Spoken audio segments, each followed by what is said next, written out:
E aí pessoal, como vocês estão? Vamos dar continuidade à leitura comentada do Código de Direito Canônico. Nós estamos aí no livro 2, parte 2, no capítulo 2, dos bispos. Vai ser um conjunto de cânones aí que vai versar a respeito dos bispos. Tá? Então, o artigo 1 dos bispos em geral diz o seguinte: cânone 375, inciso 1. Os bispos, que por instituição divina sucedem aos apóstolos, são constituídos pastores na igreja pelo Espírito Santo, que lhes foi dado, para serem mestres da doutrina, sacerdotes do culto sagrado e ministros da governação. Bom, então os bispos têm um cargo superior aos sacerdotes, tá certo? Os bispos fazem ordenação de sacerdotes, mas eles também são sacerdotes, tá? Eles podem ministrar todos os sacramentos. Cânone 370, inciso 2, desculpa. Pela própria consagração recebem os bispos com o munus de santificar também o munus de ensinar e governar, que, todavia, por sua natureza, não podem exercer senão em comunhão hierárquica com a cabeça e os membros do colégio. Isso é óbvio, né? Eles recebem a incumbência do seu cargo, não apenas de ministrar os sacramentos, mas também de ensinar os mais jovens, os menos experientes, e governar, ajudar a cuidar da igreja, né? Está em concordância, com harmonia com os cargos mais altos e cargos mais baixos, e com seus colegas também, os cargos iguais, né? Bom, era para ser assim, né? Paciência. Cânone 376. Chamam-se bispos diocesanos aqueles a quem foi confiado o cuidado de alguma diocese. Os restantes denominam-se titulares, tá bom? Nem todo bispo cuida de uma diocese. Às vezes acontece do cara se tornar bispo e não ter diocese para ele cuidar. Isso não é incomum, mas é totalmente possível o cara às vezes ser um bispo auxiliar, né? E é claro, os bispos diocesanos eles têm toda aquela ordem de responsabilidade, e é inevitável, não tem como isso, porque toda diocese precisa do seu bispo, precisa do seu monsenhor, né? Mas tem países que tem... É um país muito grande, às vezes não é um país tão católico, tem menos bispos, é claro que vão ter poucos titulares. Em outros países, tipo o Vaticano, por exemplo, que forma sacerdotes à torta direito, a própria Itália, você vai ter mais gente na reserva, vamos dizer assim, né? Então, gente, vocês podem acabar se deparando em algum momento com um bispo que não é diocesano, você tá entendendo? Mas é bispo. Cânone 377, inciso 1. O sumo pontífice nomeia livremente os bispos ou confirma os legitimamente eleitos, tá bom? Então quem escolhe é o Papa, né? Como a gente falou, é o sumo pontífice, ou pontífice, é o nome para designar aqui no código o Papa, tá bom?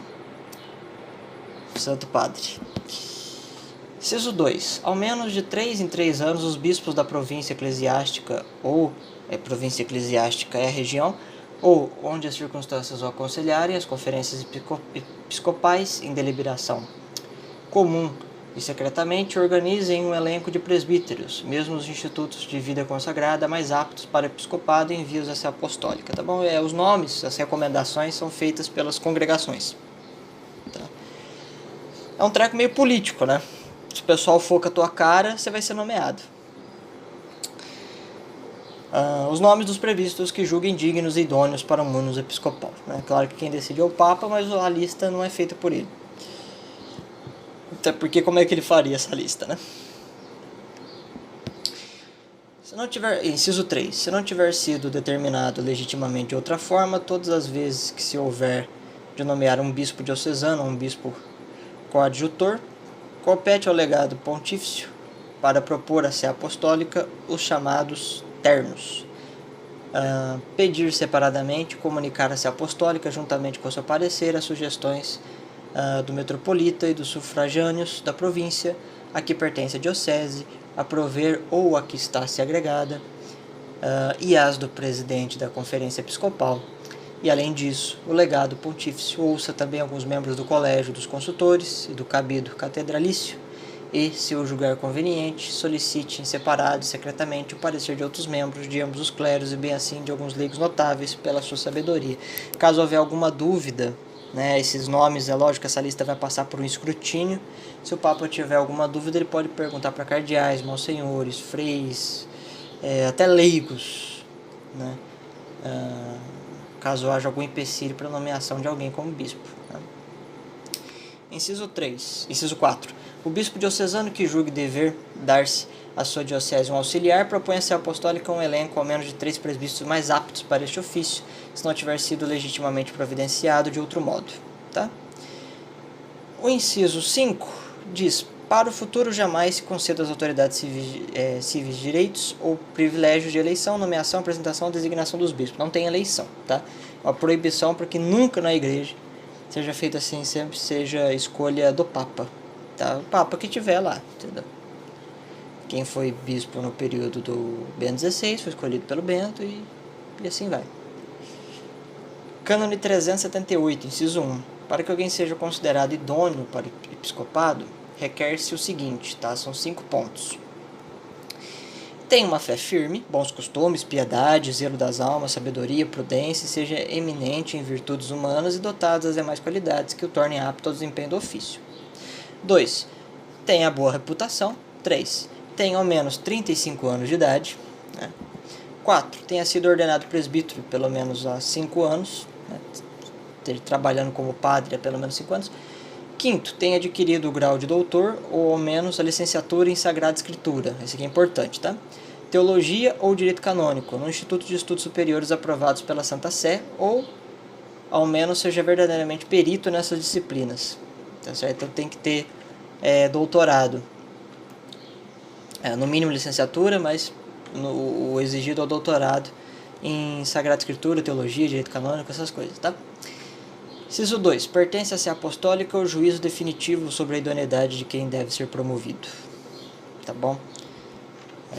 É a Santa Sé Apostólica. Cânone 379. A não ser que se encontre legitimamente impedido, aquele que for promovido ao episcopado deve receber a consagração episcopal dentro de 3 meses a partir da recepção das letras apostólicas e antes de tomar posse do ofício, ou seja, o sujeito tem que ter o rito lá na cidade para a ordenação do bispo, máximo 3 meses depois que a carta do Papa autorizando chegou em mãos da diocese. E o cânone 380 diz o seguinte: antes de tomar posse canônica do ofício, o promovido deve fazer a profissão de fé e o juramento de fidelidade à Sé Apostólica, segundo a fórmula aprovada pela mesma Sé Apostólica. Já versa sobre o ritual, tá bom? Quando possível, a gente entra no artigo 2, que vai falar especificamente dos bispos diocesanos, tá bom? Que aí é um pouco mais complexo, tem mais regras, mais coisa para se atentar. Então, por hoje